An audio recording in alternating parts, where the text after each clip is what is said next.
This interview with Neiman Gracie before he faces Javier Torres at Bellator 185 on October 20th, 2017 was recorded on October 11th. Steve Jewin, MMA Mania. Steve, you're now on with Neiman Gracie. Neiman Gracie, sir, how are you doing today? Doing great, brother. What about you? How you doing? I'm doing very well, and I'm really looking forward to talking to you today because you've got a fight featured at Bellator 185 against Javier Torres. So let me start out by getting your thoughts on your opponent, Javier Torres. What do you think of him? He's got 4 straight wins coming into this fight.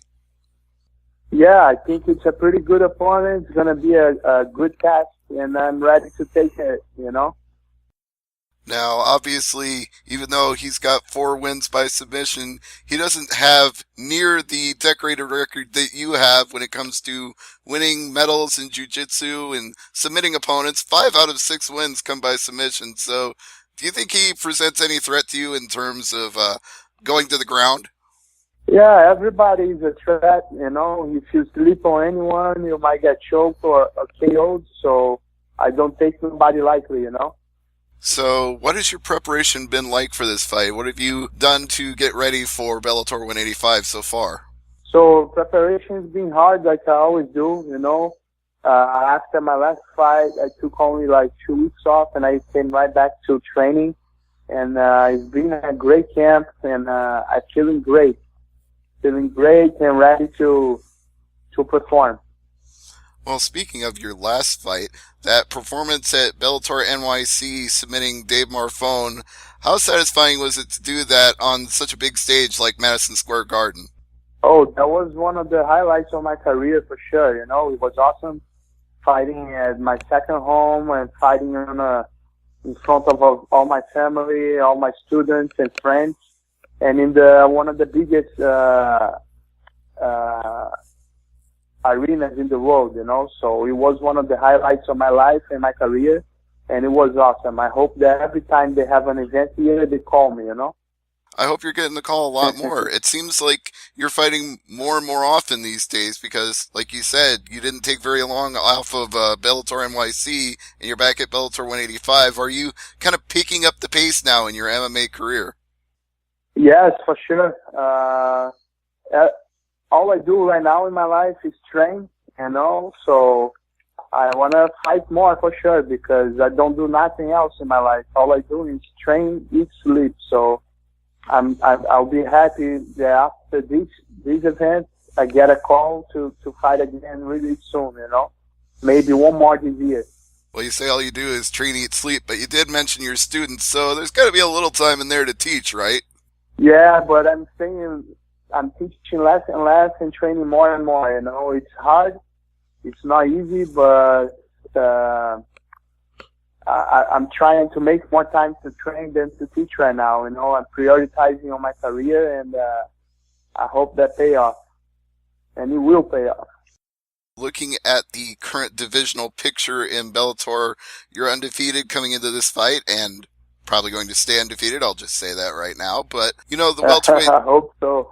The welterweight title picture has definitely gotten more interesting with guys like Lorenz Larkin and Rory McDonald coming into the division and challenging Douglas Lima. So are you looking to jump into that challenge yourself and challenge him for the title? Yes, for sure. Next year, that's one of my goals for sure. Well, what if the Red King, Rory McDonald, takes the title off him on January 20th before you get that chance? Would you want to face Rory McDonald as well? Yeah, whoever has the belt, what I'm going to do? I have to get the belt too, right? So it doesn't matter who has it. We all trying to get the belt.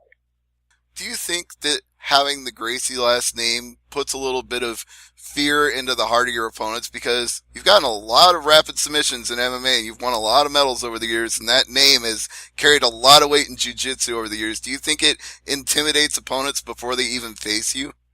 So it's like there is 2 ways. They can either get intimidated, or they can use that as fire to fight harder against you, So they all depends on them, how they see that. So it can be a good thing or it can be a bad thing. You can have a target on your back and people really wanted to get it, or people can be intimidated, you know. It depends on them. What do you think Javier Torres will be taking it as? Then do you think he'll have a little bit of fear in his heart, or do you think he's going to come out charging at you and try to get you right away?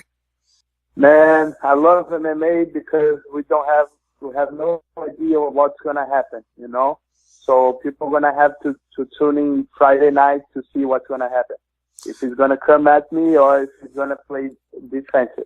Friday, October 20th, they're going to have to tune in, or they're going to have to be at Mohegan Sun Arena to see it in person. But speaking of this card coming up on Friday, what do you think about Gegard Mousasi making his Bellator debut on this same card? Oh, I'm excited. Bellator is bringing all the big names, and I always like watching Mousasi. He's a very good fighter. He's a very calm fighter, intelligent fighter. And after my fight, I will want to take a time to watch his fight for sure. That is a little bit of an advantage going on before his fight, that maybe you can get a quick submission and then go out there and grab a box of popcorn, relax, and enjoy the show. Yeah. I hope that works, you know. Yes, indeed. So you mentioned that Bellator is bringing in the big names. How do you feel about that as a member of the Bellator roster, seeing all the talent acquisitions and big moves that they've made? Man, I think it's awesome. I think Rich Shaw, Mike Hogan, and our president Scott Cooper, they're making such a good work. You know, I'm really happy with how Bellator has been going. I'm really happy the way they treated me and all the fighters. You know, and I feel that the sky is the limit for sure for Bellator. Well, when you talk about the way you've been treated, that does raise an interesting question for me, because I covered World Series fighting for quite some time, and I remember your first two fights in pro mixed martial arts were there. Would you say you've been treated better since you came over from World Series of fighting? Not really. World Series of fighting were great also.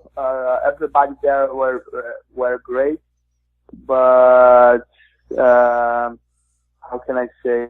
I feel that Bellator is a little bit more professional right now, you know, so I was happy at World Series, and I'm really happy at Bellator. Both of them are really good shows, and they have really good people working on them, you know. I agree. So maybe it's just a case of you've got a little bit bigger platform now to stand on with Bellator, because they can reach a few more people on a little bit bigger channel. Yeah, for sure.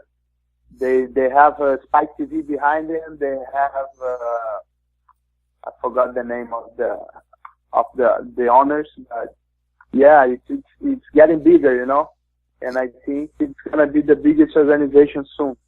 Speaking of upcoming cards, we've got the January 20th card that's in, you know, another successful venue for them, the Forum in Inglewood, California.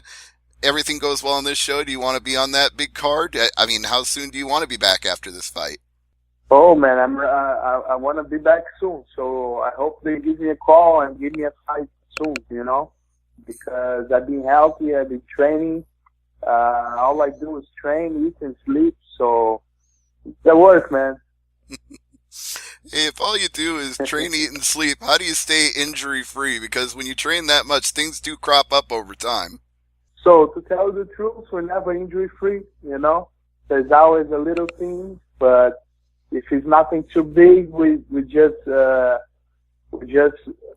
fight with them, you know. So I have nothing really big right now, so I'm good. So you just ice it down, or rub on some icy hot, or get a little massage, and then it's right back to the gym. Exactly, man. So, Bellator 185. You know. Yes, indeed. I've had those aches and pains at the gym myself. Sometimes you just gotta, no pun intended, you just gotta fight through it. Exactly. Bellator 185, October 20th, 2017, Mohegan Sun Arena. What do you think of Uncasville? Because you seem to be getting quite a lot of your fights there. I believe this is your fourth fight there in Uncasville. Yeah, man, I love that place. The first place that I lived when I came to the United States was Connecticut, you know. So I love Connecticut. I love people in Connecticut. My father lives in Connecticut. He has a pretty big gym over there. So I got a couple followers from there, you know. So a couple of guys will go there to watch me fight for sure. And I feel at home fighting in Connecticut. So what you're saying is Javier Torres has one more thing to be intimidated about here at Bellator 185, the reaction of the crowd when you step out. He'll hear those fans. I hope so. I hope they're really loud. Well, I know they'll be loud in the building, and I'm sure they'll be loud watching at home as well. So let me wrap it up by saying we're really looking forward to this fight with Javier Torres. And Neiman, I want you to give any sponsors, any plugs, any things that you want to mention at this time. Please go ahead. Thank you for your time, and I hope you guys can tune in on Site TV Friday and watch a great show, and I hope to give you guys a great performance. Thank you so much, guys. No problem. If it's anything like the past performances, I'm looking for another quick finish in either the first or the second round. So, Neiman, continued success in your career, and I'll look forward to talking to you again. Thank you. Me too. Thank you. You bet. Thank you, everyone.